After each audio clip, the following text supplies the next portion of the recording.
Chicago time. Woo! I want to, before we get started, I want to give a huge shout out to the best laugh I've ever heard. Does anybody know who and what I'm talking about? Who is it? Is Darth Vader here with us tonight? I don't want to put the spotlight on you, but I was. We got 2 tickets under Fat Albert. If there's anybody. There we go. I was like, can I get a shot of Jameson and one for the guy from the Goonies? Please, like I need him to get fucked up with me tonight. And I want to know what happened in his life personally to make him laugh that way. I need to know. Did you get molested by a Build-A-Bear or something? Yeah. Oh, so hell yeah. I love that shit. So thank you guys for coming out tonight. Thanks again for Max for opening the show up. So the way this is going to work is Thomas and I thought it would be a good idea to write stand-up sets for each other. We haven't seen them. I don't know what he wrote for me. He doesn't know what I wrote for him. And we decided that the way that we're going to open up the show is we'll do a little bit, and then we'll sit down, run the show. But I have no idea what's going to happen. He doesn't know what's going to happen. So how are we doing? I'm going second? You're going I believe so. You have a rousing speech at the end. Great. Gettysburg. I can only imagine what type of speech Thomas would write for me. Think Gettysburg and then go a little beyond that in terms of historical impact. Okay. Are there words from the Gettysburg era in the speech that I need to be aware of? There are words to remember. Okay. In that case, Thomas, you can go ahead and start the show off. You can do your set. I'm going to sit right back here. And we're going to go ahead and get her started. So everybody around the mystery set from Thomas White, ladies and gentlemen.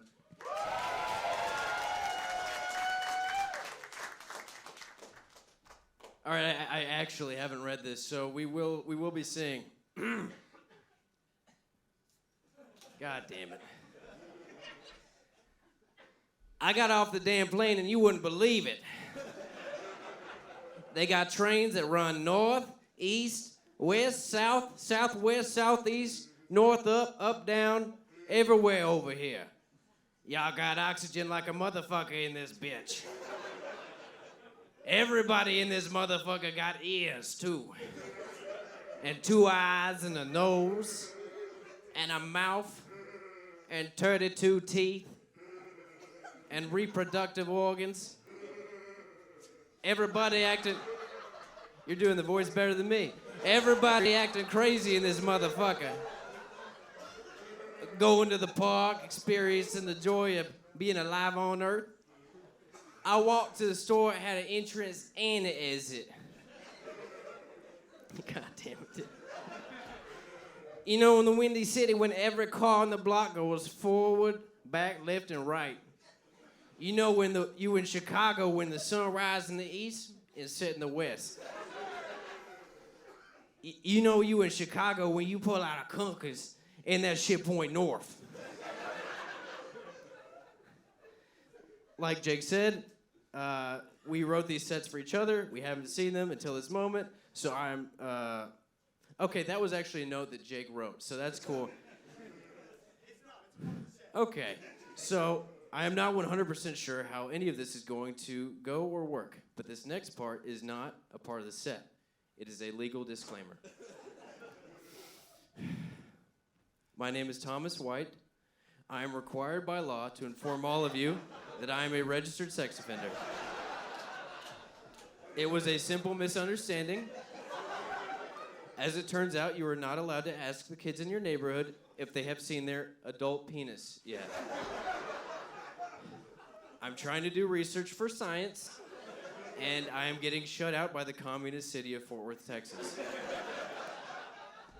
As the director for GWAP, Guys Waiting on Adult Penis, it is crucial that I have a fundamental understanding of when I can expect to get my own adult penis.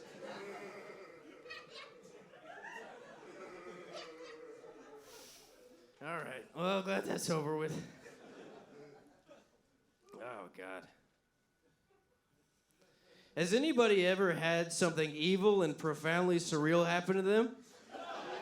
Something so jarring that not even time itself can heal the wound? You. You knew it was gonna be you. Has life whittled you brittle by tragedy? List the 3 worst things that have happened to you in your life in order of how they've caused you irreparable damage or made you annoying to be around. Nothing bad has ever happened to me, and I have $1 million, but it sucks that stuff happens to you guys. You can go if you'd like or not, but yes. I don't know how, with crowd work, I don't know how close they hold the mic to people. You ever think about that? They always hold it, and you can hear the other guy instantly. That guy's 20 feet away. Anyway, tonight, though, good vibes only. Good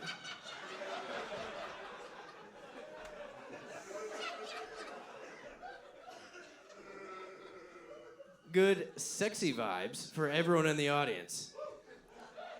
Tonight, you're all honorary big dick players from the South.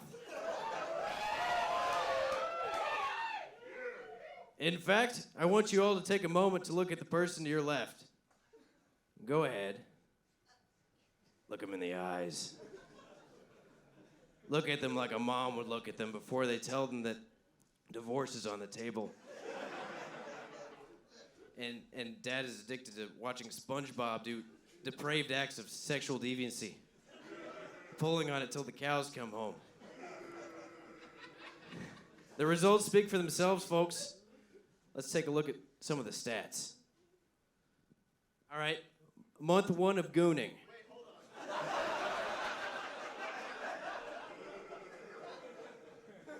Oh, wait, that makes way more sense. There's a back to it. God, I was so confused. I was just praying. I don't mean to interrupt, but being like, month 1 of gooning. Yeah, I was like, Jake, I trust you on this one. All right, I kind of actually kept that one first time. Yeah. All right, my apologies.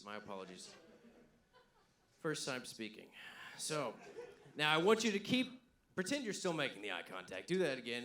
Now I want you to keep that eye contact and say the following. Repeat after me. Tonight's the night. You get your shit sucked. Chili dog style.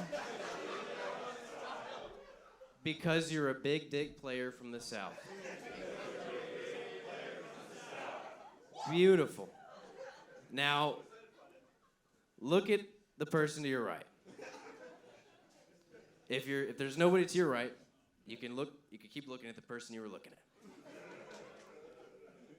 All right. Now say, fuck you. Your penis looks like a little bug. Beautiful.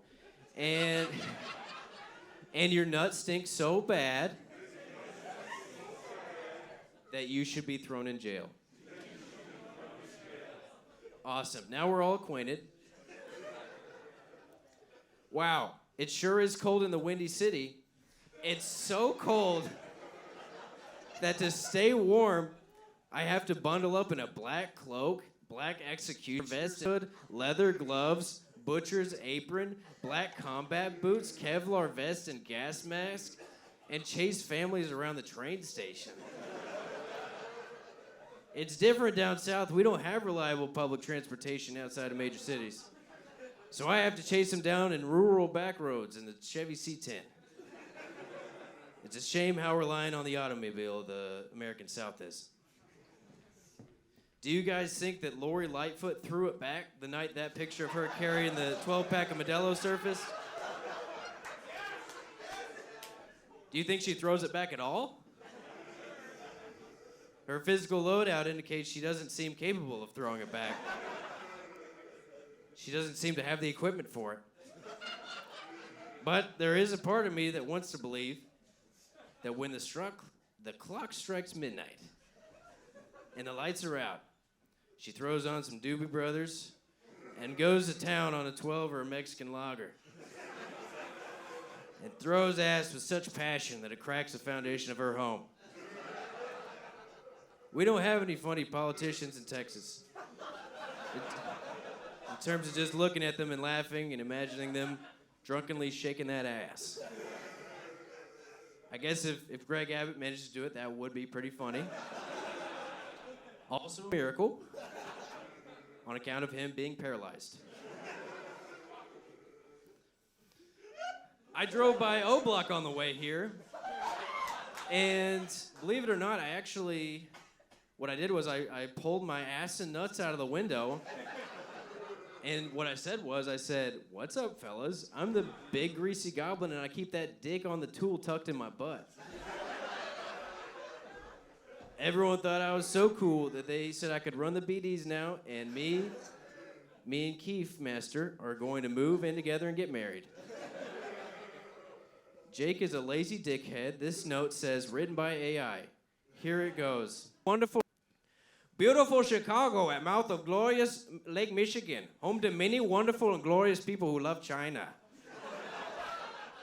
I didn't write it. I didn't write the voice. He wrote the voice. I thought, really? You're writing it in that voice? But whatever. Is your life relatively stable? Parents proud of who you've become? Do you share moments of love and laughter with your spouse or life partner? Are your kids happy to call you dad? Are you respected in your community? Tired of all that? Want a little excitement in your life? Try gooning. We're back. For the uninitiated and uninformed, gooning is when you masturbate to pornography for 8 to 10 hours a day, usually alone, using multiple screens at the same time, completely overstimulated, and washed over by ass, butt, balls, and pole. The best part about gooning is you get to build your own special room to do it in, separate from the comings and goings of your family. It's called a goon cave. You've heard of the man cave, a place for men to be men, to let loose, to decompress, to chop it up with the boys over a cup of brews. It's basically the same thing, only in the goon cave you're alone.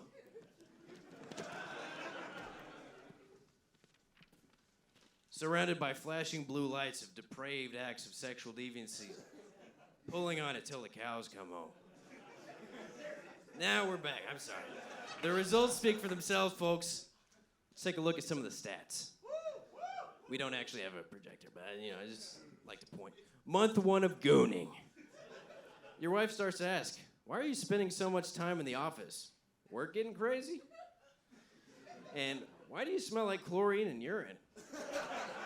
And all your boxers have the texture of sheetrock. Month 2 of gooning.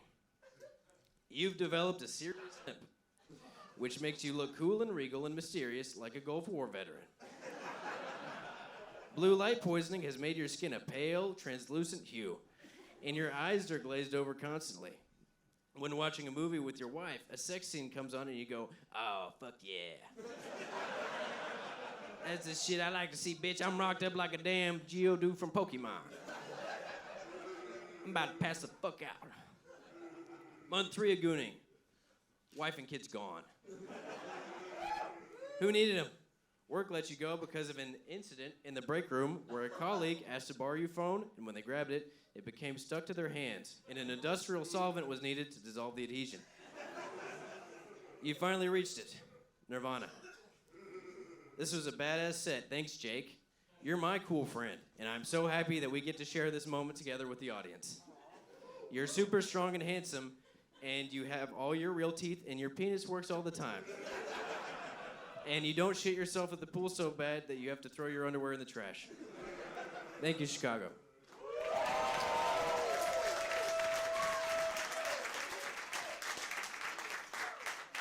Give it up for Thomas one more time.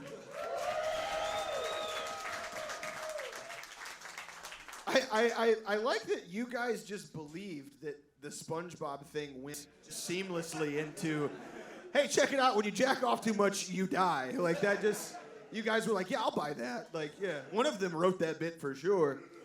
Okay. Oh no, I was about to do what you did. I was like, okay. Anyway. Oh, come on, dude. This is just the N-word over and over again. I gotta say it? Yeah. Some guy, yeah, say that shit, white boy, yeah. All right, okay, here we go. For $25. I know that boy, that's Sergey. Okay, thank you, buddy. The Windy City, more like the Chilly City. Oh, but I kid.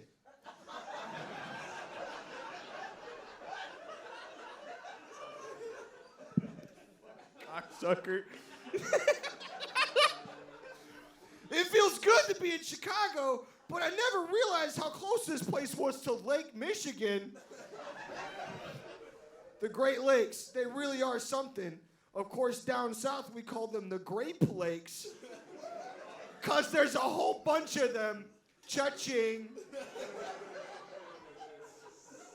Now, hold on.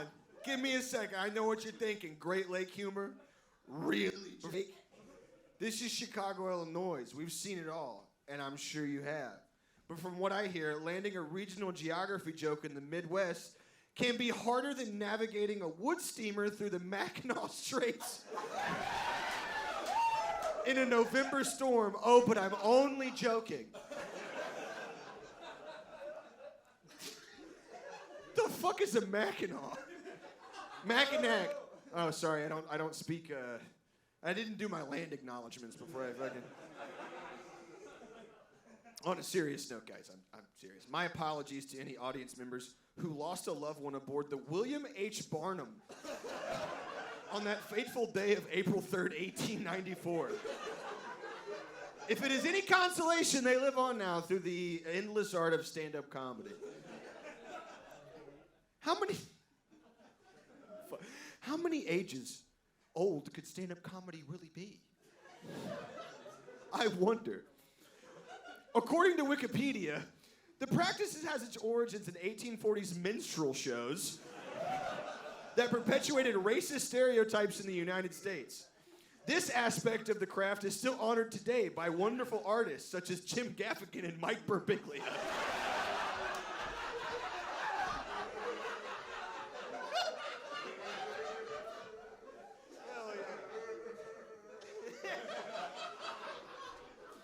Fuck. But guys, I'm not up here to make dirty jokes. Some comics say horrible things. They say stuff like, if Casey Anthony were born in Chicago instead of Florida, she would have made an incredible snow bunny. And that ain't right, even if it's true. Because not that a horrible hypothetical like that should even be explored, but while I'm up here, and that hypothetical comic isn't, what truly makes a snow bunny? A used Chevy Cobalt? Bull's snapback? Silver crowns. Funny thing is, I actually have one. No, too specific. The predominant attraction itself to black men? That can't be. Attraction can only determine so much in this world. We are attracted to people we've never spoken to, repelled by people we've never seen. Being a true snow bunny is not about being attracted to black men, as I'm sure Miss Anthony has been in her lifetime. It's about devotion.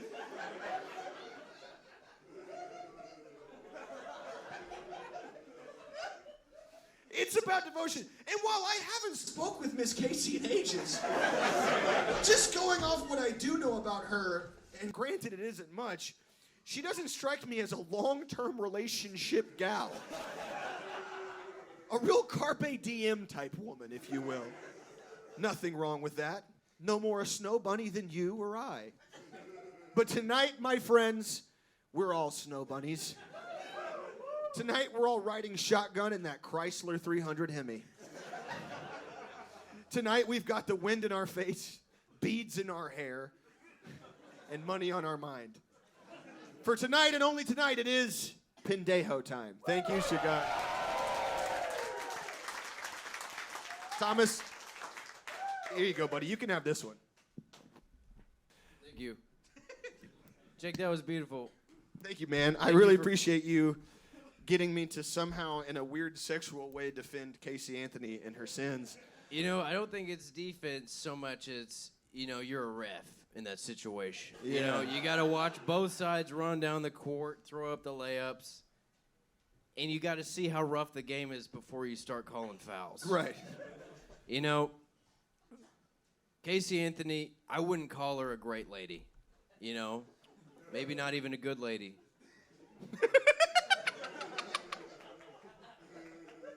Very cool. But she was definitely a good mom. Yeah. It's funny as fuck that, like, regardless of how you, like, whether or not you believe she did it, the next day, the next week, whether or not she did it, she was like, you know what sounds good right now? Hitting a key bump of cocaine, listening to some fucking Ignition remix, and popping my pussy backwards. Like in the courtroom being like, look, all the evidence is circumstantial, mostly forensic. But assuming for the sake of argument you didn't kill your daughter, was it necessary to throw that shit back like that? Like, what, did you have to be She's like T-Pain was big at the time. It was like everybody was out there. Yeah. Listen, have you ever rode dick on Molly? Like, it doesn't, you know, it doesn't have to be it doesn't have to be this way. Being doing the Chicago show, and from our humble beginnings, you know, Xbox headsets, you were on house arrest. Allegedly. I was living with the most racist Serbian of all time. And then I had to move out, and it was a whole big thing. Yeah. Which, like, I was thinking earlier, I was like, was he the most... There's been... History has had a lot of racist Serbians. They got a, you know... I'm not a geographical expert, but it seems like they got a whole lot going on over there. I really want you to, like, abandon being a day laborer and then become a history professor and then just be, like, you are in charge of, like, World War II political economy and being like, dude, it was fucked up. I want to be the first day drunk, like, foreign news correspondent since the 70s, and they'll get to me, and I'm drinking some weird, like, grain liquor out in the field. I'm like, well, Mr. Cooper, if I'm being honest, it seems like there's a whole lot of bad shit happening here. And shit has been kind of fucked up, but it's also been chill in its own way. You know, you'll find that people here in Kiev, you know, there's shit that's fucked up, but also, like there's beer pong and stuff, and, like, some of the... You could make the argument that Zelensky smoked different. They haven't closed the McDonald's yet, so, like, I'm kind of chilling for now, but, like, I don't know. Zelensky's bitch is too bad. He smoked different, and we just don't know how to approach a man like that. I'm not sure if there's bombing or war going on here, but I do know that there's a deli pretty close to where y'all put me that is kind of fire. So we are going to definitely correspond with that deli again and see if we can get any more information. Who knew in a war-torn country you could get Delta 8 from the gas station? Yeah. I'm going to be the first foreign correspondent in, like, Libya just to die from, like, bad coke. Like, you don't get shelled or anything. You're just like, guy, I was fucking listening to that, like, Walking on a Dream song, and some guy offered me something, and I think it had some Fent in it. I don't know. Yeah, I was trying to deadlift in some guy's backyard. My whole spine fell out, so I don't know. Has not been going strong. Honestly, I've been trying to do a lot of reporting, but also I've been hungover, like, every day. So, like, just because of the war, I kind of have PSD, so... Hey, listen, I got a question for y'all. Like, during, like, times of, like, sectarian violence to, like, is it still possible to get a piece of pussy? Or is, like, that, like... It would seem you're... Now, Mr. Anderson Cooper, I know you're gay. And I know you're a gay guy. There's a lot of hot gay guys down here if you want to come out here and, like, fucking chill. I don't know what you got going on. I know you got kids and shit, but, like, you could definitely get laid down here. And guys will let you fuck them in their butt down here. It's pretty easy. I've been playing pool at the gay bar and, like, not doing gay shit, but you could come out down here and do gay shit with them. Probably. And, like, you'll love it. Everybody looks either 16 or 90 here, so it's, like, perfect for you. Everyone has an industrious Slavic mind. Yeah. Like, it's a beautiful thing. People suck dick for potatoes here, so, like, you're good. Yeah. You're a Vanderbilt. You'll be all right. Man, I don't mean to harp on this. I'm so glad you sat up front, brother. Because I always had it in my mind since I was a little boy in Vacation Bible School. I said to myself, I want to be a professional podcaster. And I want to podcast to Darth Maul. It's a beautiful. It's genuinely. It's not annoying. It's no, a it's beautiful not. Laugh. It makes me laugh, and not in a bad way. Like, I'm not mocking you. My laugh it sounds weird. Yours is like, it's like, oh my God, I have a new uncle. If anything, yeah, it makes me feel more comfortable because like I edit the audio all day, and Thomas will be like, yeah, they should have been a type of pussy that they digital dash on it, and I'm like. And I go, wow, they should put this shit in like a CIA torture room. And then I'm fucking sitting back there trying to get a shot at Jameson, and then I hear the guy from the goon, oh yeah, what? And I'm like, dude, me and you were brothers. We're brothers from a different life. I was thinking we were talking in the green room about like doing the show at the very beginning, and both coming to Chicago for me, like my mom is very proud of me, but also like me coming to do this show here, I basically was like, oh yeah, I'm doing a show in Baghdad. Like she watches Fox News and like Christian conservative registered TikTok like nurse all day. Like that just like the ladies that's like in between doing like fucking CPR. Like, do you know that reptilians are Jewish too? And so she's like, you're doing a show in Chicago, and I'm like, yeah, no, it's fine. And she's like, it's like Mogadishu down there. And I'm like, Mom, my hotel's next to a Sephora. Like I'm gonna go shopping like in between the show. Like I'm gonna get a, and she's like, no, they just kill each other down there, over. And I ask her, I'm like, well, the part of Houston that we're from, I'm like, you understand that it's profoundly more violent and it is blah, blah, blah, blah. And she's like, no, they're killing each other down there over like Mopars and packs of Newports. And I'm like, she's like, have you heard of Leroy Brown?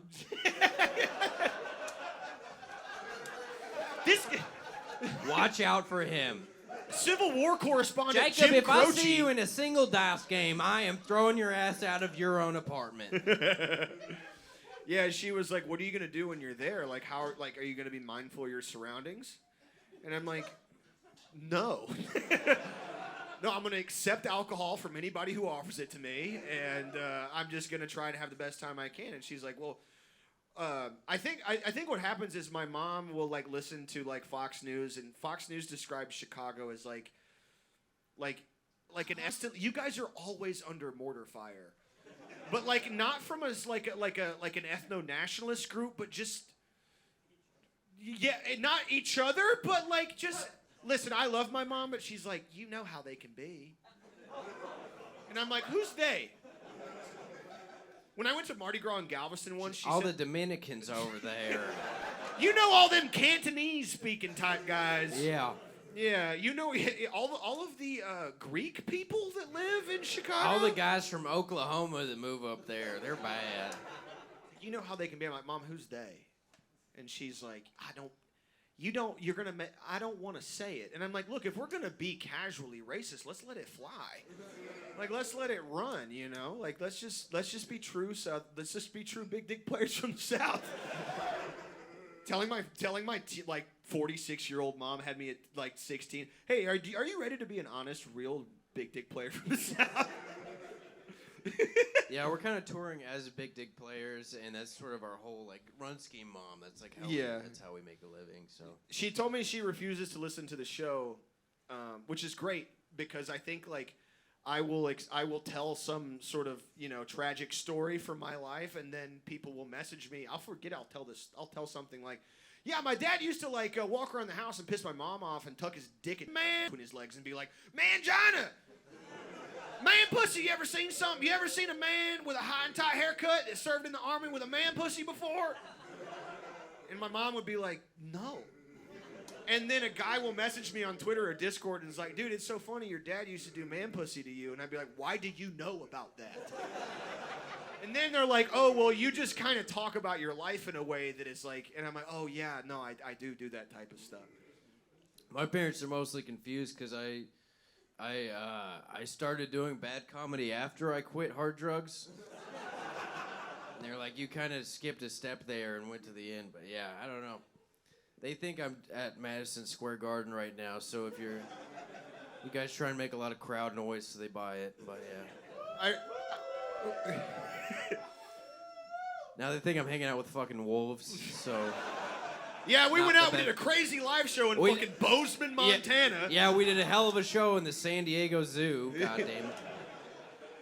I remember, like one of the first things that me and Thomas, like became friends over starting the show is, like, having, like... My dad wasn't religious, but my mom was very religious and having a religious upbringing. And when we first started doing the show, I was living with, again, the most racist Serbian of all time. And Thomas was living at his parents' place. And I always knew when his parents were calling it a night and had gone upstairs to go to bed. Nuts. He would be like, yeah, you know what's crazy? They should let you transfer fat from your fucking hips to your nuts and get a fat-ass set of nuts. My mom is coming upstairs right now. They got church in the morning, so I love God, and I repent for the things that I've done. I remember one episode specifically. We started recording, and then I heard my dad crawling around in the attic right above me. And I would stop talking, and then I would hear him stop moving. And I would be like... Like a hitman mission, just like... And then I'd be like, you know what? He's probably working on something. I'd start talking again, and I would hear... It was like there was a fucking 200-pound roach up there just scuttling around. And and then one time I remember my dad was over like trying to fix something, and I said something like, there are moments when you say something and then you just hear silence and you go, oh yeah, that was pretty bad. I think I said something like, they should make a fridge with a pussy in it that you can fuck. And you could come in the refrigerator, and then you can fuck it again, and then the cum comes out, and you drink it. And then, like, I said something along those lines, and I just heard, because my dad was wearing boots in the house, I don't know why, but I just remember just a, and then I was like, and then that pussy starts squirting, I just hear, right outside my door, and then I just, in the middle of the episode, I was like, and then whenever they went to Nazareth,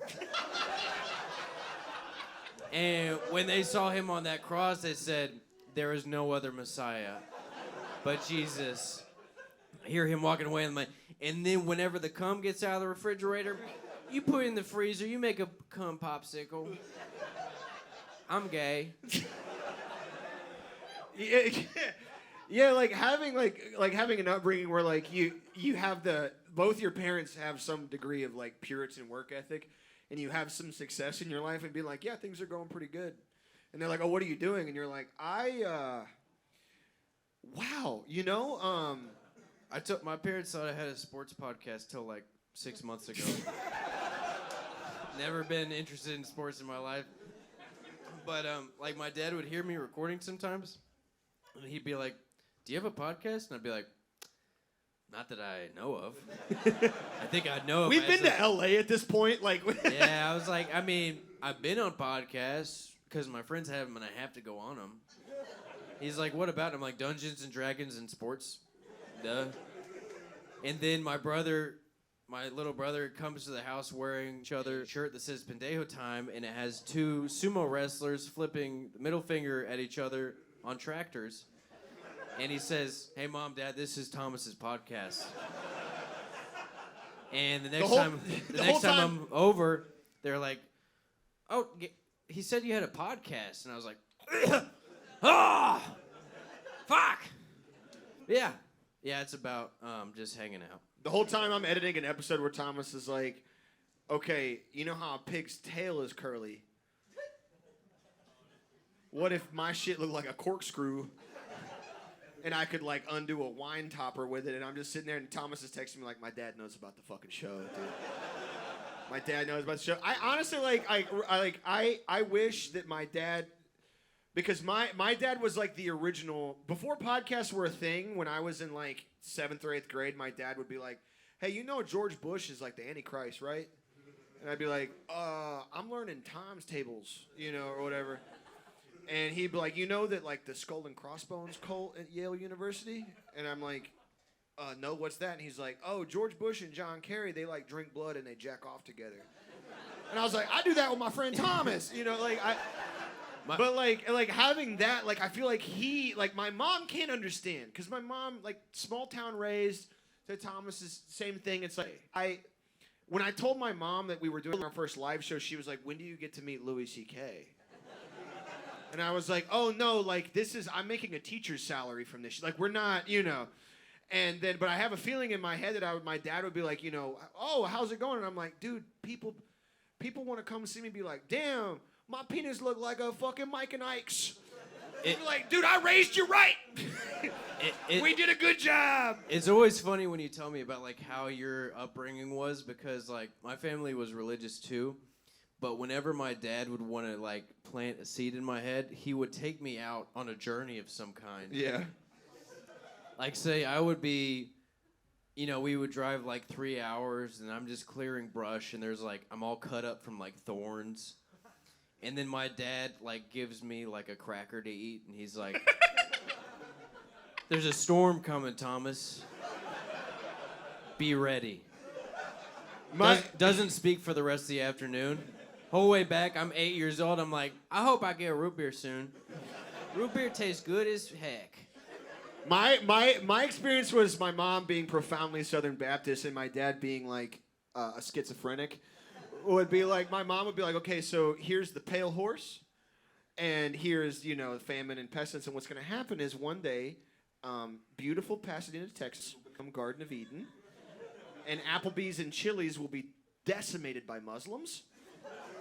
But we'll be saved because you got baptized in the public pool at the trailer park. And I would be like, oh shit, that's badass. And then I would like, my parents had split custody. I would go to my dad's place and he'd be like, you know that song, Little Red Corvette by Prince? That shit ain't about a fucking car. That's about getting pussy. And I'm like, dude, 6th grade rocks.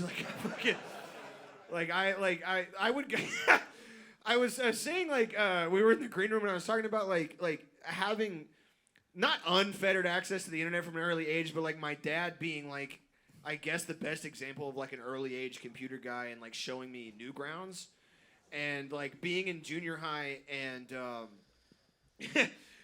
like my friends are like, oh, I've been playing Halo, and I'm like, oh, dude, there's this game called Pico's Last Day where you can like shoot your friends in the head, and if you shoot a teacher with a gun at school, you get 300 points. And if you manage to get the extended clip in and you shoot all your friends and you kill them, then you get 1,000 points and you win the game. Yeah. I remember my dad would always tell me bedtime stories whenever I was little, but he would always try and find a moral for it. But I think what he basically did was he would make up a story as he went. And then at the end, he would say about a world that had nothing to do with it. Yeah. So, like, I remember one time he told a story about, like, a raccoon that, like, found a badger and they became friends. And at the end, he was like, I hope you never have to take a life, Thomas. Good night.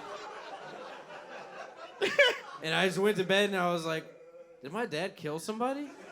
Well, didn't you tell me that your dad, like, straight up copped to, like, if he was Abraham, like he would have killed you? Oh, yeah. So one time, so my dad was a preacher growing up, and fuck hell yeah, we fucking hate that shit. Yeah, that was fun, man.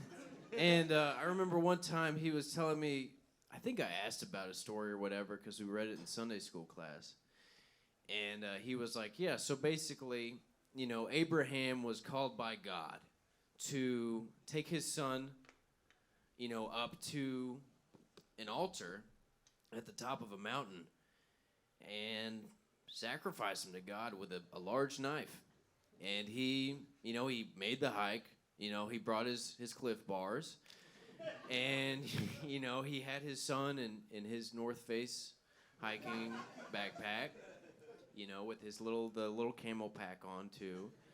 And he got up there, and he set his son down, and he got his large Japanese carving knife out, and he moved his hokas out of the way, and he was about to swing down and take him down, and then God said, I'm just playing. God said, hey, this was a prank to make sure you love my white ass. And in the Bible, he's white. I don't know why, but and I said, "Wow, what was that for?" And he was testing his faith. He tests everybody's faith. He's gonna test yours really soon, probably. It's like, I hope he doesn't test it like that. You know, I would rather him be like, "Don't eat all the candy at your house," you know. But he said, and just know, Thomas, you know, if God called me to do that, I'd do the same thing Abraham did. And I was like, thanks. You know, I appreciate you letting me know that if you have a fucking intrusive thought, you will just kill me with the largest kitchen knife we have. You will kill me with something that we also use for zucchini. So that was always comforting growing up. Very warm home, obviously. In my mind, if I got a genie with 3 wishes, the first thing I obviously would wish for is, you know, genie blowjob. Genie blowjob. Second, dad and wish for genie rim job. Third thing I always wish for is that your dad and my dad sit across from each other like Heat, like Al Pacino. Like my dad, it would be like American Gangster. Yeah. It would be like your dad would be Frank Lucas or whatever. Yeah, like my dad being like, "Dude, smoking crack's awesome," and then your dad being like, my dad being like, "I'm addicted to push-ups." And then like I have sometimes I have to keep myself in check because I'm a very, some of you may know this about me. Some of my friends are very paranoid, conspiratorial-minded person. Oh, you're not. No, it's okay. And I'll see an article, and I'll be like, "Oh yeah, the CIA did this for sure." And then I'm like, "Well, where did this come from?" And then I have a flashback, like a fucking Tree of Life, you know, like Terrence Malick type thing. But it's not my dad teaching me an important lesson. It's my dad being like, "Yeah, the FBI killed Martin Luther King." See, the thoughts I have like that are I'll read a news article about the new worst thing that's ever happened. Yeah, right. And my thought, it's like my dad is speaking through me. I'll think, that's just not right. There's just something wrong about that. I can't put a finger on it, but something about 70 million dead kids just doesn't sit right with me. I don't know. I'm not sure what to make of it. My dad had the insane ability to be both somewhat insightful with regard to things, you know, dude, when I don't know how old everybody's now. I was 6 years old when 9/11 happened, and I was like, damn, I got to get out of school early. This shit's badass. Yes, yes, sir. Fucking Salafism beats ass. Yeah, and I remember thinking quite legitimately being like, I don't know, damn, those buildings did go boom, but I don't gotta learn about fucking Johnny Appleseed today, so I'm big chillin'. And my dad being like, "Yeah, no, George Bush did this." And I'm like, "Oh, what do you mean?" And I'm like, "By the way, I'm in 3rd grade, Dad, so what do you mean?" And he'd be like, "Listen, here's the cool thing about being alive is that everything you know is a lie. And the coolest thing in life you can do is ruin everybody else's life around you." And I'm like, "Oh shit!" I love that stuff. And then my mom, taking that, growing with that, and then people are being like, "Oh, dude, yeah, they're shutting all the Dollar Generals down in Tennessee," and I'm like, CIA. Yeah. The CIA killed Michael Dollar General, and they assassinated him, and it's a part of a global conspiracy to instill the Fourth Reich. And I'm just talking to a guy I work with who's like, "Dude, I'm telling me that pickleball, bro. I love pickleball, and I love having sex with my wife, and you're telling me the CIA killed Big Bird right now?" And I have to have a moment where I'm like, are these opinions mine, or is my dad's ghost haunting me? You know, being like, "Hey, this is a normal conversation right now, son. Wouldn't it be crazy cool if you just completely lost your fucking mind? For just for a little bit, oh, they're closing McDonald's in Memphis? What if the..." Woo! Fuck McDonald's in Memphis. McDonald's and fuck Memphis. What if the CIA had something to do with McDonald's closing in Memphis? Hey, Thomas, let me ask you a question. Who gave you the talk? My dad explicitly told me that he did not want to talk about sex to me. And then he still did while we were on a run together.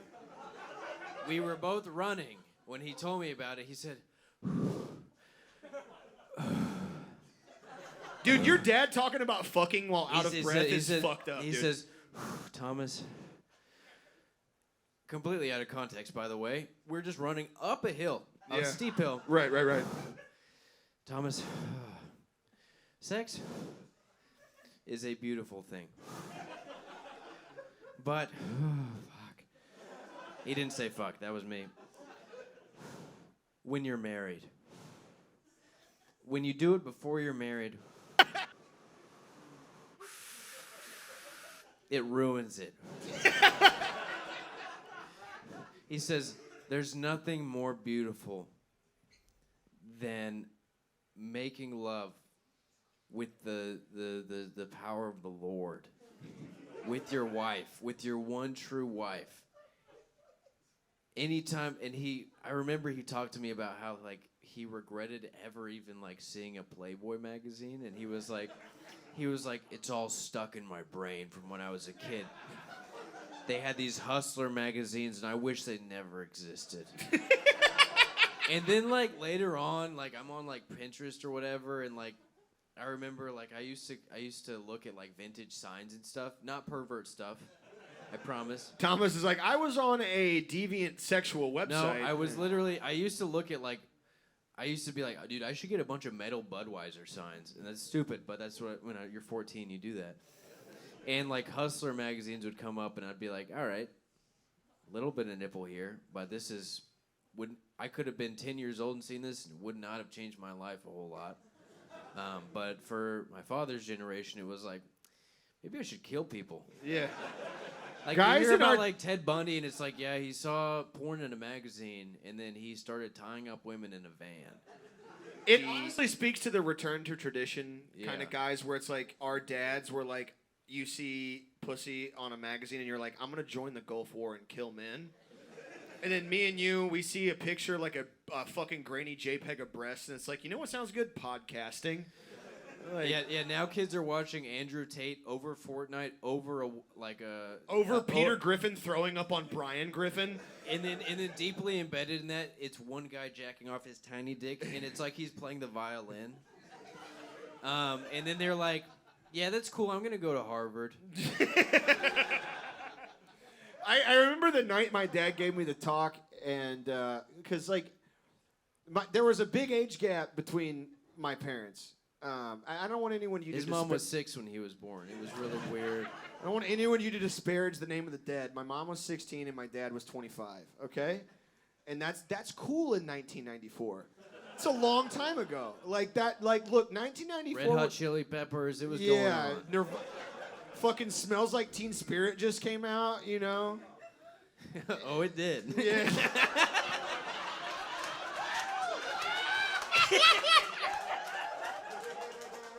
Dude, my dad hearing that riff, and being like, you know what sounds good? Fucking junior high pussy, goddamn. And like, I didn't.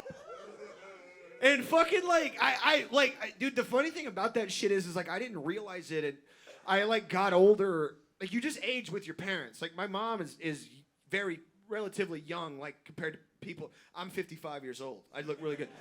And but I was like 14, and I remember asking my dad. I was like, "Yo, so like, let me ask you a question, Playboy. Hey, young thug.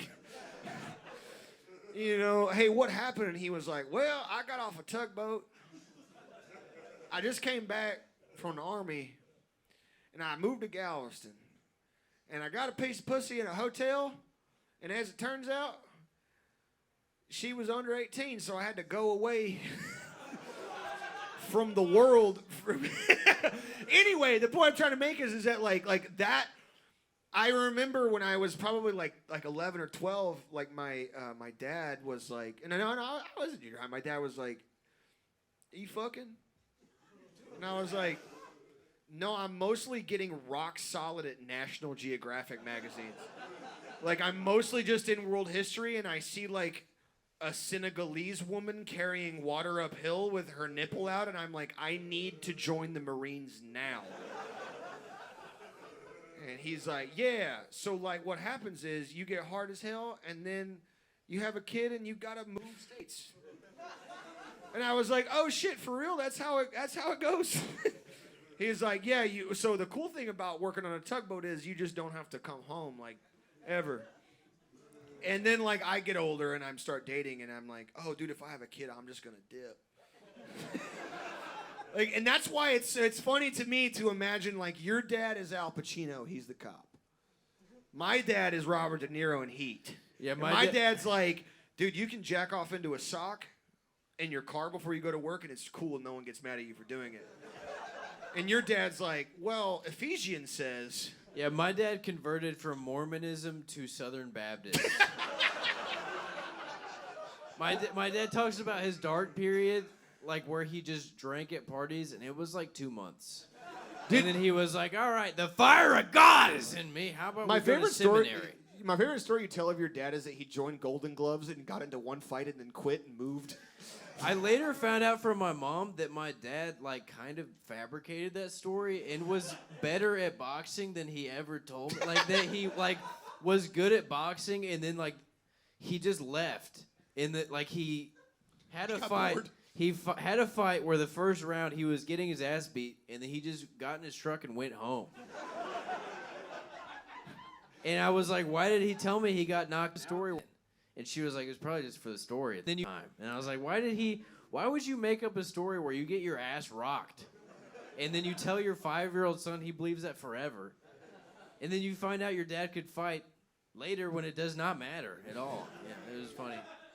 One time somebody cut in front of us in line at Waterburger and my dad just choked the guy out. That's awesome. Which, like, I was like, this is like, again, I'm not absolving any of my behavior as a young teenager, but I was like, dude, that's what men do. You're trying to get a fucking honey butter chicken biscuit and some guy says, not today, and then you just break his jaw. And I remember, like, coming home and my dad would be like, hey, look, we got into a little bit of business at Waterburger. You know who don't need to know about this? Mama.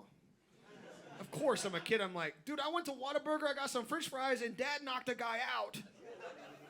I remember my dad got sort of in trouble with, he was our Little League coach, and a fight broke out on the court, and he just watched it. Because some kid, like, hit one of the kids on our team, and the kid on our team just started beating the shit out of him. And my dad was just like this. And afterwards, one of the moms was like, why didn't you were the coach, why didn't you break it up? And he was like, other kid swung first. Self-defense. This 10-year-old, hey, if this 10-year-old gets killed in a fight, that's on him. I was playing, like, it's kind of like a... that is what God would have done in that situation, no, for sure. though. Like, I remember before I started playing, like I played baseball from when I was, like, 5 to, like, 13. And before, you go through stages where it's T-ball, coach pitch, machine pitch, kid pitch, baseball, or whatever. And there was, like, a Gambino versus, like, Bonanno, like, crime family kind of beef in the local Houston Little League baseball thing. Because there was... the coach's wife for one of the teams in Houston was sucking the dick of the umpire. Not kidding, to get him to lower the pitch machine on the opposing team by like 4 miles per hour. So like her son's team would go to play, and I didn't know this as I was an older person, but like, dude, we were getting fucking washed out. And look, listen, I'm not trying to brag, but you're looking at the first baseman in 2005 for the champion Houston Little League team. And I was like, wow, why are we... You guys are honored to be here. Like, why are we getting beat? And I remember I was older, and I was talking to my dad, and he's like, do you remember Miss Edna? And I was like, yeah, she was one of the... She worked at Sunday school, and she's like, Miss Edna, so you remember the umpire? He was preacher's brother? And I was like, yeah. So, Miss Edna, coach, they suck. Mr. Jack's penis. You know the Phillies coach, the Houston Phillies? The fall ball Phillies? So what would happen is... You know how y'all get a pitch from the machine, 45 miles an hour, okay? She would have sex with him for a 39 mile an hour pitch. Which led me to believe, like, what made me so happy to be like, dude, being in that environment is so awesome because what you'll sell your body for is your son getting a plastic trophy that you can just buy. Yeah. My favorite was in my little league, sometimes my coach, a main coach and an assistant coach, which for a little league team is very funny. Yeah, that's awesome. And the main coach was the husband of, or was the father of one of the players, and the assistant coach was the stepfather of the same player. Nice. And it later turned out one of the guys the father just stopped coaching for some reason, retired early. It turned out he had stolen over $12,000 from the Little League and used it on a truck payment on a Dodge Ram and fast food. And if you can blow a considerable percentage of $12,000 on Waterburger in a year, that is the fattest thing I've ever heard. Because at the time it was probably $5 to eat there. Guys, yeah. There's no better example of like the quintessential like my knee blew out in state uncle than like going south of the Mason-Dixon and talking to a Little League coach who runs a team of 9-year-olds, and then like you get cornered in the outfield. And the guy's like, "You out here, you ain't catching fly balls. You got your dick in your hand or what?"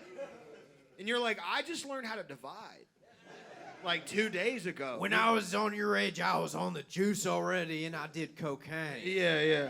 You can't hit a fucking single. You better go home and kill yourself. I got son. pussy from a woman named Spider when I was in 5th grade. And you're like, oh. I had scabies when I was 4. You get out on that fucking field, you hit the ball. Yeah. You're getting like dip spit like in your teeth. You think Barry Bonds would sit out for an elbow injury when he was 10? No, he hit the guy. He went up there and he hit the fucking ball.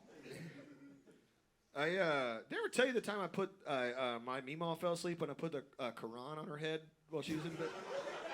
Must have slipped my mind. This connects kind of just based on. Anyway, it doesn't matter. Once I came home from school one summer. By the way, the gayest, most homosexual thing you can do as a kid from like a religious community in the South is move to Austin, Texas. Like, if you're like, I'm going to go to college to better my life, they're like, you're a homosexual. Like, oh, you're going to read books? And I was like, look, I'm not a genius, but like, I don't want to break my back welding for 30 years. And they're like, okay, fag. Like, what do you, like, you know, and I'm like, we shouldn't talk like that. Especially in 25 years, I'm going to be doing a stand-up show in Chicago, and that word's going to mean something different to people. You know, and anyway, I come home from college, and when I moved back home to Houston for a bit, and me, my mom, and my brother were living in my Meemaw's place. Which, by the way, Meemaw is different from Grandma. Grandma gets you like Tonka trunks for your birthday, And can read. Meemaw will send you emails about how Obama has sex with trans women. Talk to him. Yeah, let him know he snort coke and fuck buttholes. Yeah. They're like, we actually did have a cool president. Yeah.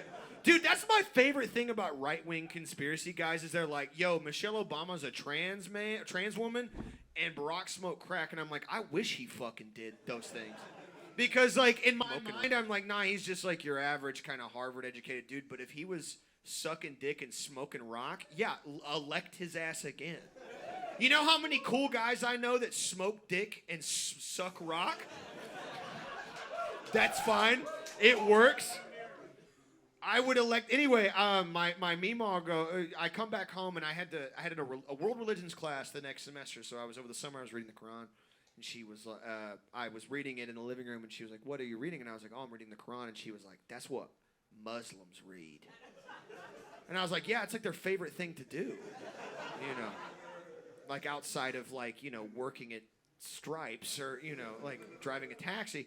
And she's like, she's very angry with me, and she was like, "That's the book of the devil." And I was like, "Well, the book of the devil is the Old Testament. That's that book." And she was like, "I don't want you reading that in my house." And at the time, I was a very adversarial young man, and I said, "Look, I don't have any beef with the Muslim world, but I have beef with you because you're an old racist Christian woman who, just by a nature of accident, gave birth to my mom who gave birth to me. And so we get into an argument, and I was like, well, I'm gonna continue to read this. And she's like, don't read this in my house. And I was like, when you fall asleep, I'm gonna put this on your head. I was like, and she's like, I don't want that book in my house. And I was like, I'm not gonna have it in your house. I'm gonna have it on your body. I'm gonna put it on your head while you're asleep.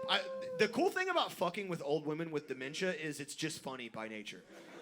I don't care that they're like old and weak. It's like if you're young and spry and they're like, I don't know how to read no more, and you're like, bitch, 1 + 1 = 5. It's fun to get them to believe that they might die soon. And so she was like, I don't want that in my house. And I was like, listen, in this book, Jesus is talked about, and then this other guy is like, but there's some other new shit, or whatever. And so she fell asleep watching Golden Girls drunk off of Seagram's 7 and Diet 7-Up, which because she was diabetic was healthy. The Lord's drink. The Lord's drink. Some would say. And I was also high on this really cool thing I've never heard of. It's called yellow 10 milligram Vicodin. And woo, yeah, my life fell the fuck apart, Playboy. The Jesus pill. Jesus pill. And I just put it right on her stupid bouffant hair head. I just placed my copy of the Penguin Books Quran, the one you get from Amazon that's like not even old looking. It's just, you know. And I like tap her knee and I'm like, Mimo, they gotta go. Mimi, one of your dogs gotta go out. They gotta go poop. And she's like, you know, because she died of lung cancer. And wah, wah, wah. Dude, sorry to derail. The second episode we did, I was like, man, my grandma's dying of dementia. And you go, oh, yeah. To this day, like, one of my favorite memories of all that. Anyway, she wakes up and she's like, oh, I got to take Heidi out. She got to go pee-pee. And she, like, kind of moves her body. And then the fucking Quran falls from her head to her lap. And she goes, ah! And I was like, look, I told you if you weren't going to be nice, I was going to put this on your head. And she was like, oh, God, we gotta go to early service now. And again, it's like the way, look, it's wrong to torture old women. I'll come out and say it. But it's funny to torture old women for fun. It's not wrong to do it or whatever, you know, like people get mad about it. I'm still thinking about Obama with a trans wife. No, let me be clear. we sucked some folks off. Yeah. Folks. Charlie is serving. It's selfie. It's yeah. It's unfortunate. Girl dick's awesome. You know. We smoked a little crack. There's a little bit of girl dick in DC. You know. I don't like the best way that like Fox News guys can try to turn other Fox News guys against a guy who was president 10 years ago or fucking however many years ago, I don't know how to read, is like being like, yeah, he did cocaine and fucked trans women. Read a room. Like my younger brother's 21, and if I told him that the president, like I was like, hey yo, Trump might be a little wild, but he loves fucking trans women and doing blow, he'd be like, dude, I'm lining up tomorrow. Like, what's his Substack? Yeah. Yeah. Is he circumcised, dude? I fucking love. Yeah, it's funny to imagine as time moves quicker and the media machine moves fast. It's like I'm like, guys, listen. I wish that I could sit some of these guys down. Like, I know Tucker Carlson is CIA. I understand that. And I get it. But I'm like, hey, listen, you want to really talk to guys? Listen, most of your fan base draws pictures of Hitler with big ass cheeks and cat ears. And they're like, well, what if Hitler was a little cat boy and he sucked penis for fun? The best way you could get them to like destroy America would be like, oh, Barack Obama liked that too. His fan base is either that or old people, so you either say that or you're like, guess what? Bad Bunny is a Muslim. And people on the other side are like, fuck! Yeah. I loved yourself with Peso Pluma, but not anymore. That one song he got, Titty Me Pregnant, I fucking love that song. There's 4 Bad Bunny fans in the audience that were like, Titty Me Pregunto. That's the name of the song. I'm boycotting Grupo Frontera from here on out. Yeah, I like, my mom, before we came here, was like I have kind of like a no politics rule with my mom. My mom is 46 years old, but she has boomer brain because, yeah. Yes, sir. Woo! But she, like, because all of her friends, like, she has a kid, you know, like, she has someone my age as her child, her friends. She's like, oh, you know, in Palestine, Hamas, they have all their tunnels under hospitals. And I'm like, well, let me ask you a question. If they bomb hospitals, what would make sense of putting your tunnel under one? And she's like, that's what they be doing, that type of stuff. I was like, okay, I'm not trying to be smug, right? Like, I understand that you, like, I really don't mean this in a bad way. You got pregnant in sophomore year of high school with me, and you were like, God, I gotta fucking do something about this guy. He's gotta go somewhere, and you're like, nah, what if I just worked at Sonic and then just made a person, you know? And then I went and did what I did. It's like, I'm not trying to say you're dumb and I'm smart. What I'm saying is, if I was Hamas and they were bombing hospitals, I wouldn't put my tunnel under the hospital. I would put it under, like, a Five Guys. You know what I mean? Like, I would put it somewhere else. Dude, imagine being part of Hamas and you're trying to dig the tunnel and it's all just sand. It all just keeps falling back deeper. And you're like, dude, I was trying to make, like, a good-ass tunnel for, like, Hamas. And now I'm, like, having to half-ass it. Like, I'm kind of having to, like, pour water in here, compact the sand. And, like, we were going to do, like, crushed granite for the tunnel. It was going to look beautiful. I was going to do, like, some raised, like, some of the kind of fairy lights for it. So you could go through the Hamas tunnel and be like, oh, my gosh, like, the vibes in here are, like, immaculate. But now it's, like, kind of a shitty tunnel. Like, it's different depths. So you're, like, it's kind of weird, kind of murky. Oh, like a Hamas? Like you've got the Hamas interior design people in there, and they're like, this is kind of like I don't like the lighting. What if we put red lights along the baseboards and along ceiling lines so this Hamas doesn't look evil enough? It's kind of too cottagey. We want Hamas soldiers to get pussy from communications majors, so we're gonna put red lights along the ceiling line. We've dug the first ever mid-mod tunnel under Tel Aviv. Yeah. It's like Israel digs a tunnel over to Gaza or whatever, and they're like, well, how much do we charge people to go across? Yeah. Listen, like, we're gonna eventually, if this thing pops off, we're gonna have Drake in here. This is gonna be a big tunnel. We need a. Dude, my mom, like, I'm old enough to remember, and then, like, nothing's changed in 20 some odd years, but, like, when 9/11 happened, my mom was like, you know what's next? The Applebee's off Spencer. Like, they're gonna bomb it because that's where we go to eat after Sunday service. And then now she's like, okay, you know how Mexicans come through the southern border? And I'm like, yeah, they love to do that. You know, they like to do that stuff because that's where Mexico is. And it's this crazy thing happens where, like, if you have like a people who want to not be murdered, you just go to a different part of the world where you can be murdered for sure and persecuted, but just less likely to be. And I'm like, okay, yeah. And she's like, well, what's going to happen is the Palestinians, they're going to fly from the West Bank to Mexico City, right? They're going to land in Mexico City, and they're going to paint themselves a lighter shade of brown. And then they're going to be like, what if we opened up an Applebee's in Granbury, Texas? They're going to go to Guadalajara, and they're going to make themselves shorter. Yeah. What if we went to Chiapas, Mexico, and what if we figured out how to make the perfect chilaquiles, and we use that to kill white Christian women who work at Marshall's? It's like, wow, 10 million of the most beautiful people on Earth just got here. Probably just a bunch of other guys from here. I was visiting her, all like, full beards. Yeah. 6 feet tall and jacked. It's like, oh my God, a bunch of Mexicans are here. Can you believe how sexy Mexicans have gotten? Oh my God! Another 6'4" Chad meme-looking Mexican is here. My favorite Mexican is a guy named Abdul Al-Salaf. They're taking all our jobs at the mall. They're working the perfume stands.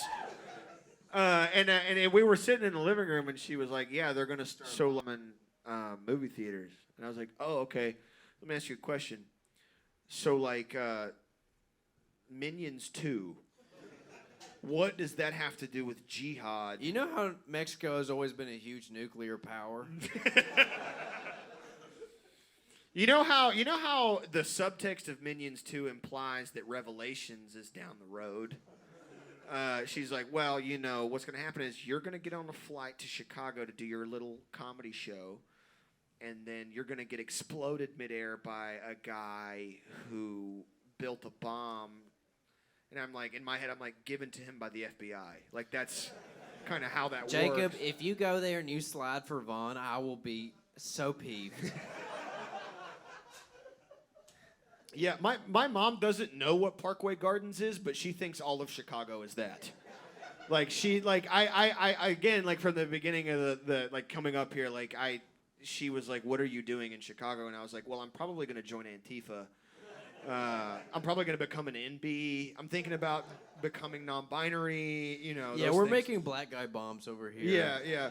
We're making gay communist black guy bombs in Chicago, me and Thomas. We made penis bombs where you throw it and it destroys the penis of any American man who stands in front of it. You throw the grenade and every white but an American man's penis decreases in size by 2 inches. Yeah. And which is a normal size, by the way. Right. Yeah, it's super chill to have like a 2.5 incher. It's as big as that's the reason I got into podcasting. You know, you have penis envy and you go, wow, what if my dick was normal size, but I could go to Chicago and drink beer for free? That's right. Amen. No, like how old were you when you got baptized? 7 or 8. Oh, okay. I got baptized in a Black Flag t-shirt. That's cool. I was in a white t-shirt. I guess they wanted to see the goods, but I love the idea of a deacon being like, that long-haired boy, why don't you put him in something slick? That boy with the crew cut in the eyes of a deer in the headlights. We need him. You know that boy that he's the first guy who looks molested but hasn't been?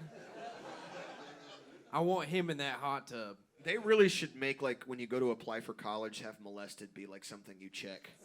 Like Native American, African American. Yeah, it's called the religion section. You just check Catholic. Yeah. Oh, my mom. One of my favorite things, again, we are so far separate. Former Boy Scout. All right, we got it. Yeah, dude, we get the point. Yeah. I never understood why my dad pulled me out of Boy Scouts when I was 9. And then 8, I was like a senior in high school, and he's like, yeah, you remember Mr. Jim? And I was like, yeah. He's like, dude, he was fucking a bunch of people. like a lot of the guys you know. And I was like, damn, that sucks. Why would you so casually explain that to me or whatever? No, having when I being baptized and being like, you're gonna be born anew, you're gonna be a good boy now. And I was like, damn, I've been beating my shit raw for a minute, so that shit's wiped clean? You're telling me I can start fresh? I can get new porn downloaded into my head? As it turns out, that's not what happens. But you know what's nice is so my church was family owned. It was like a cousin of mine whose dad was the preacher. And this is where you know where your tithe money goes. If any of you guys are still religious, I mean nothing offensive by this. They had a hot tub for a baptism tub. It had the nice, streaming jets. It was very comfortable. I got baptized in a Black Flag My War t-shirt. Which, by the way, when you go to the principal's office for talking about how fun it is to play video games where you kill students and other teachers, wearing a t-shirt that says My War and it's Henry Rollins punching the mirror like this, no one believes that you're just having a good time. Anyway, goddamn, man. Here's the real truth of this show is that I don't want to sell you a t-shirt. I want you to sign my government ID. because what's gonna happen is me and Thomas have to record episodes next week, and you know what I'm gonna say to him? I'm gonna go, do you know how Hank Hill's retarded brother was in the audience? And he's gonna say yes, and I'm gonna be like, it's crazy as fuck that like that guy ended up being my best friend in the world. Peggy, where's my binky? Hold on, let me find it. Where are my Skittles? Damn it, Bobby. Peggy, I know it's only our anniversary. Could you suck my shit from the back? Peggy, can you drop me off at Waterburger? Uncle Hank, it's called pegging. Hank Hill, you go to your job at Burger King and you do a good job. I went to one of them white pride rallies, one of them White Lives Matter rallies.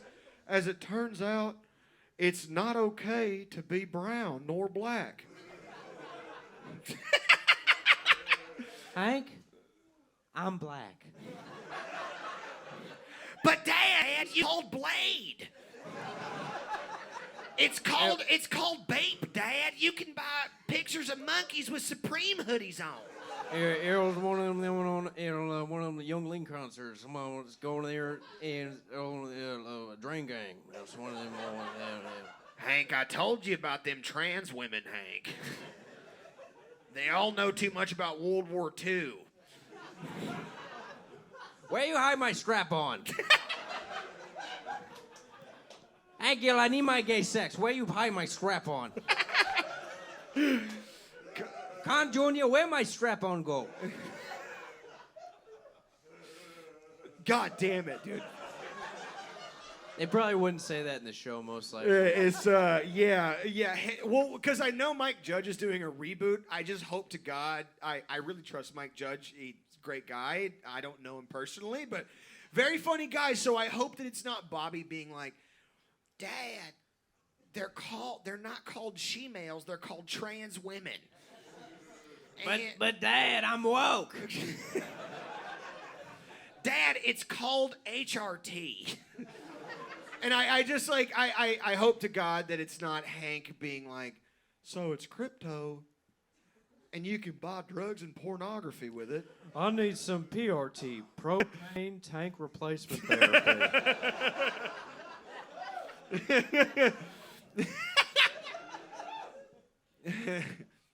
That's the communists, Hank. They want you to masturbate to trans pornography. That's Dale Grip. That's not. What's the guy who? What's the guy who just wears a tank top? Bill Dauterive. Yeah. Him killing himself because Joe Biden doesn't win in 2024. yeah. Hank, I don't know about this no more.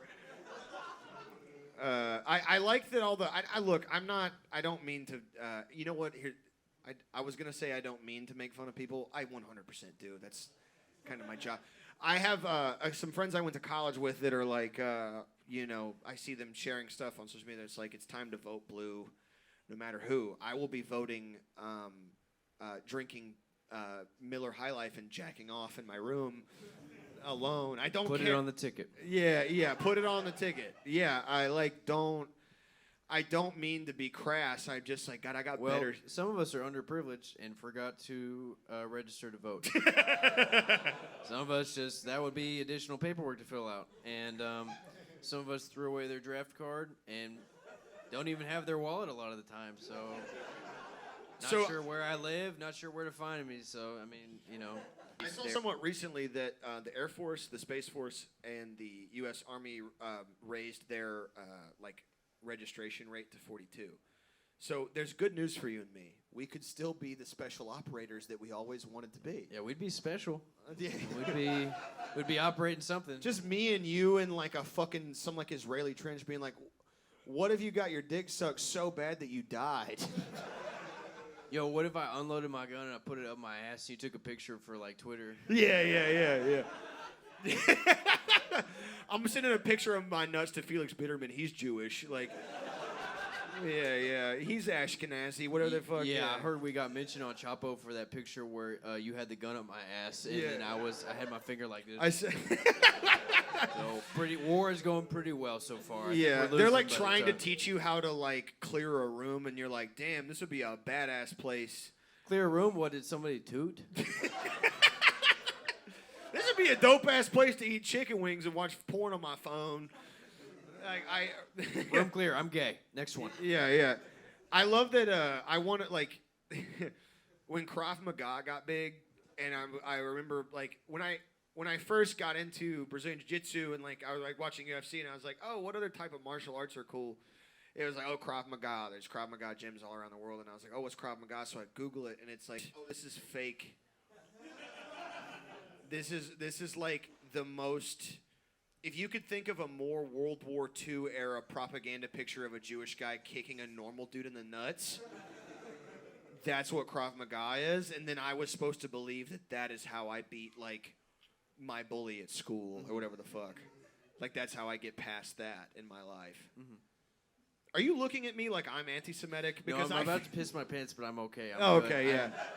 I'm like doing Matrix, like warping in my kidneys to not piss my pants, but you gotta go pee pee. I do, but it's okay. I've surprisingly. I honestly look. I think I saw the clock when we got back here, and I said, you know what's cool about that clock is that it says 8:30. Now it says 9:30. It does. It does. and the poster outside says 9:30 to 10 is meet and greet. Okay. So if you guys had a good time, please say, "Damn, I'm sexy as hell." Yeah. Yes, sir. Thank you guys so much for coming. Yeah. We're gonna be after the show. There's shirts in the back if you haven't gotten one yet. We're gonna be mingling, hanging out. I'm gonna be in the bathroom right after. Jacking if you off want alone, yeah. to take a little look at the soft winky, but if you do that, you gotta buy a shirt. So yeah. If you want to see Thomas's soft dick, please buy a Padeo time sweater. If you're hanging, what does it look like? Look at yours. Probably looks like that. But hey. Yeah, we'll be hanging out after the show. Thank you guys so much. Thank you guys. I know some of you drove far. Some of you guys flew out, which is crazy. You guys are insane. Thank you for the support. And if you haven't checked out the Patreon, check that out. Also, if you haven't checked out the Patreon or you bought a ticket to this, you got balls, because I don't know. I would never see a live You listened to an podcast episode called Strip Club Reviews where I read about how people were trafficked across Atlanta to Texas. Or you listened to 5101 Groove where I was just like a sexy black guy or whatever the fuck. But thank you so much for coming out, and I'll see you guys in the... I'll see you right now when I get off the stage. Down there, and we're normal people. Thank you, Chicago, Illinois. Thank you.